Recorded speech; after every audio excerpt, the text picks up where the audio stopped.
আসসালামু আলাইকুম রহমতুল্লাহ। আশা করি সবাই ভালো আছেন। যারা আমার ভিডিও রেগুলার দেখেন তারা হয়তো জানেন আমি বেশ কয়েকটা ভিডিওতে বলেছি যে আপনাদের মনে যদি কোনো প্রশ্ন জানার থাকে সেটা কমেন্টে করবেন।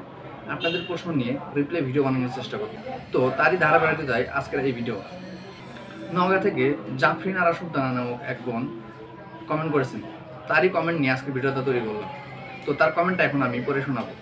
তিনি লিখেছেন, আমার ছেলের মুসলমান হয়েছে 3 দিন, পেট ফুলে আছে, পায়খানা অল্প হচ্ছে, একদিন হলো প্রস্রাব খুব চিকন ধারায় হচ্ছে, কিছু প্রস্রাব 2-3 ধারায় হয়, ফোটায় ফোটায় কিছু প্রস্রাব হয় শেষের দিকে।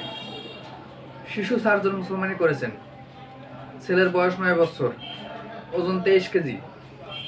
সমস্যাগুলো ডাক্তার দেখে বলেছেন এগুলো এমনিতেই সেরে যাবে, 4 দিন পর যখন গোসল করাবে। গত 4 মাস ধরে ঘন ঘন প্রস্রাব হচ্ছিল এবং প্রস্রাবের জায়গায় চুলকাইতো, গ্যাসের সমস্যা ছিল। বর্তমানে বায়োকিট, হোলি, সিবিট, ইউকাল-2, আরটিকে 25, র্যাবলেট 20, প্রোসেপফোর্ট সিরাপ এবং অ্যাবডোল্যাক খাচ্ছে। এই অবস্থায় কি করা যায় দয়া করে জানাবেন ডাক্তার সাহেব। তো আপনারা জাফরিন আরা সুলতানা আপুর কমেন্টটা দেখলেন। এই কমেন্টে বেশ কয়েকটা সমস্যার কথা উল্লেখ করেছেন তিনি। এই সবগুলো সমস্যার উত্তর পাবেন হচ্ছে আমার একটা ভিডিওতে। সেই ভিডিও আমি পুরো আপলোড করেছি। সেই ভিডিওর টাইটেল হলো মুসলমানি বা খতনা পরবর্তী সমস্যা হলে করণীয় কি। তো আমি ভিডিওটা আই বাটনে এবং ডেসক্রিপশনে লিঙ্ক দিয়ে দেবো, আপনারা চাইলে সেটা দেখে আসতে পারেন। জাস্ট একটা প্রশ্নের উত্তর ওই ভিডিওতে বলা হয়নি, যে কারণে আজকে ভিডিওটা তৈরি করা। তো তিনি বলছেন যে বাচ্চার পায়খানা ঠিক মতো হয় না, কষা হয় এবং 2-3 দিন পরে হয়। তো এই বিষয়ে বলতে চাই যে পায়খানা কষা হওয়া বা 2-3 দিন পর পর পায়খানা হওয়া, এটার সাথে কিন্তু মুসলমানের কোনো সম্পর্ক নেই। তবে একদমই যে সম্পর্ক নেই বিষয়টা কিন্তু এরকম না। আপনারা কমেন্টে আর একটু লক্ষ্য করলে দেখতে পাবেন তিনি সেখানে বলেছেন তিনি শিশু সার্জারি ডাক্তার দিয়ে সার্কামসিশন করিয়েছেন। আমাদের দেশে শিশু সার্জারি ডাক্তাররা সাধারণত সার্কামসিশনের জন্য জেনারেল অ্যানেস্থেসিয়া ব্যবহার করে। জেনারেল অ্যানেস্থেসিয়া হলো মানে সারা শরীর সম্পূর্ণ অবশ করে যে অ্যানেস্থেসিয়া, সেটাকে বলা হয় জেনারেল অ্যানেস্থেসিয়া। আমাদের দেশের শিশু সার্জারি বিশেষজ্ঞ সার্কামসিশনের জন্য এই জেনারেল অ্যানেস্থেসিয়া পছন্দ করে থাকেন। তো যদি কোনো বাচ্চাকে জেনারেল অ্যানেস্থেসিয়া দিয়ে সার্কামসিশন করানো হয় তখন তার এই কমপ্লিকেশনটা হতে পারে। অর্থাৎ জেনারেল অ্যানেস্থেসিয়া দিলে তাকে পেইন ম্যানেজমেন্টের জন্য আবার সেখানে অপিয়েট অ্যানালজেসিক ব্যবহার করা হয়। এই অপিয়েট অ্যানালজেসিসের কারণে পেশেন্টের কনস্টিপেশন হতে পারে। এটা শুধুমাত্র সার্কামসিশন হলে যে হবে বিষয়টা এরকম না। যে কোনো সার্জারির ক্ষেত্রে বা যে কোনো অপারেশনের ক্ষেত্রে যদি জেনারেল অ্যানেস্থেসিয়া দেওয়া হয় এবং সেখানে পেইন ম্যানেজমেন্টের জন্য অপিয়েট অ্যানালজেসিক ব্যবহার করা হয় তাহলে তার কনস্টিপেশন হবে। সো বুঝতেই পারছেন যে সার্কামসিশনের পর যদি কনস্টিপেশন হয় শুধুমাত্র একটা কারণে হতে পারে, সেটা হচ্ছে জেনারেল অ্যানেস্থেসিয়া। মুসলমানি করানোর পরে সাধারণত কারো পায়খানা কষা হয় না।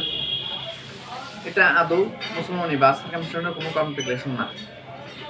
যদি মুসলমানি করার পরে কারো পায়খানা কষা হয় তাহলে তিনি বুঝবেন যে ওই বাচ্চার আগে থেকে কোনো সমস্যা আছে বা অন্য কোনো সমস্যার কারণে পায়খানা কষা হচ্ছে।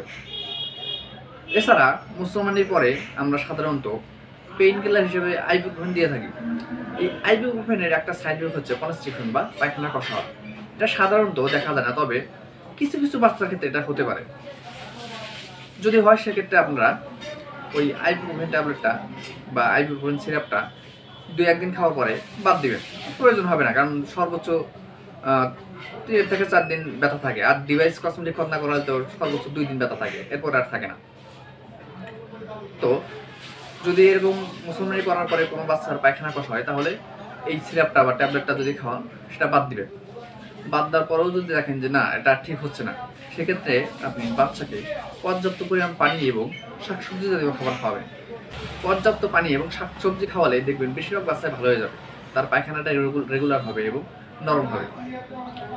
পর্যাপ্ত পানি এবং শাকসবজি খাওয়ার পরেও যদি দেখেন যে বাচ্চার পায়খানাটা ক্লিয়ার হচ্ছে না, সেক্ষেত্রে আপনি ইসবগুলের ভুসি খাওয়াতে পারেন। পর্যাপ্ত পানি, শাকসবজি এবং ইসবগুলের ভুসি খাওয়ালে দেখবেন বেশিরভাগ বাচ্চাই তার পায়খানাটা ক্লিয়ার হচ্ছে।